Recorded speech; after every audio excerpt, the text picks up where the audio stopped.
Welcome to McPlum, simple solutions served daily.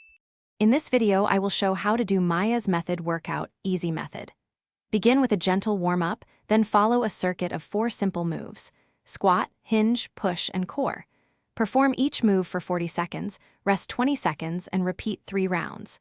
Keep breathing steady, hinge from hips, and maintain a neutral spine.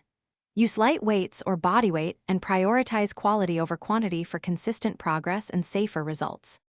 In this video, I will show how to do Maya's method workout, easy method. Demonstrate each move slowly, cueing alignment and common mistakes to fix. Show knee tracking in the squat, hip push in the hinge, and shoulder blades down during push variations. Offer regressions like half squats or elevated pushes, and progressions like adding a tempo or light weight.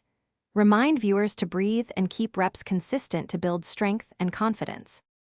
In this video, I will show how to do Maya's method workout, easy method. Quick recommendation: life's too short for cheap socks, so grab a pair of Darn Tough with a lifetime warranty for comfy workouts and long walks. They stay put during lunges, don't bunch during core work, and feel great on recovery days.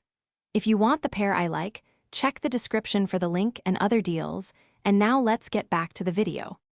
In this video, I will show how to do Maya's method workout, easy method. Explain how to structure weekly sessions, alternate intensity days, and include mobility work after the circuit.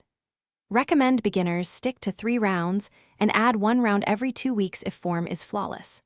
Suggest logging workouts and using small progressive steps like +5 seconds or +2 reps to avoid burnout. Encourage listening to the body and resting when sore or unusually fatigued.